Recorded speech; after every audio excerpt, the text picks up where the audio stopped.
Le monde diplomatique, éditorial.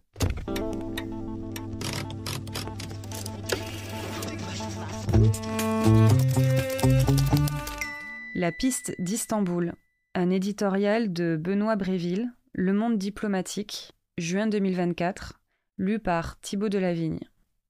Mais que font donc les journalistes et commentateurs français, d'ordinaire si friands de documents secrets sur la Russie ? Eux qui tractent ou plans cachés de Moscou visant à dissoudre la cohésion des sociétés démocratiques, toute taupe russe tapie dans l'appareil d'État. Le 28 avril, le quotidien conservateur allemand Die Welt leur servait sur un plateau d'argent un projet confidentiel venu de l'Est, la dernière mouture de l'accord de paix négocié par Kiev et Moscou au début de la guerre. Un texte d'importance donc, dont l'adoption aurait pu éviter 2 ans d'affrontements et des centaines de milliers de morts. Les médias hexagonaux n'en ont presque rien fait, peut-être soucieux de ne pas creuser une affaire où le camp des va-t-en-guerre occidentaux ne tient pas le meilleur rôle. Istanbul, 29 mars 2022. Les délégations russes et ukrainiennes se retrouvent pour un nouveau round de négociations, le 7e en un mois, dans un contexte militaire mouvant où l'agresseur russe essuie ses premiers revers. Au terme des discussions, chaque camp salue des avancées significatives et affiche son optimisme. Kiev ouvre la porte à un statut de neutralité. Moscou a un cessez-le-feu. Pourtant, les discussions s'interrompent pour des raisons qui demeurent débattues. Le document de Die Welt apporte quelques précisions.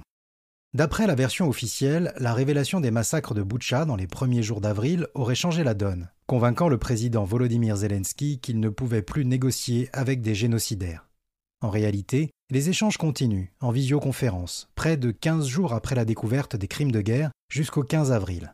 2 semaines de tractations qui ont transformé les grandes lignes fixées à Istanbul en un texte détaillé, long de 17 pages. À sa lecture, on mesure les priorités des 2 camps et l'ampleur des compromis auxquels ils étaient disposés pour faire cesser les combats.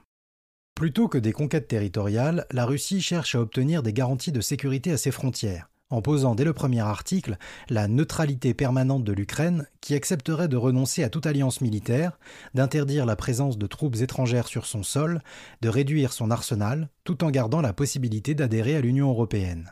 En contrepartie, Moscou se serait engagé à retirer ses troupes des zones occupées depuis le 24 février, à ne plus attaquer l'Ukraine et aurait consenti pour garantir cet engagement au mécanisme d'assistance réclamé par Kiev. En cas d'agression de l'Ukraine, les membres du Conseil de sécurité des Nations Unies seraient engagés à la défendre. Pourquoi les Ukrainiens ont-ils finalement quitté la table des négociations alors qu'ils avaient poursuivi les discussions, malgré Boutcha, et que la paix semblait à portée de main ? Depuis 2 ans, les indices pointent la responsabilité des États-Unis et du Royaume-Uni qui, trop confiants dans la déroute de Moscou, auraient fermement rejeté le dispositif de protection imaginé par les négociateurs. Le chef des négociateurs ukrainiens, M. David Arakamia, relatait récemment, je le cite, « Quand nous sommes revenus d'Istanbul, Boris Johnson est arrivé à Kiev le 9 avril et il a dit « Nous ne signerons rien avec les Russes, continuons à nous battre ». Un récit contesté par l'intéressé, mais corroboré par une enquête du Wall Street Journal. Les médias français, eux, regardent ailleurs.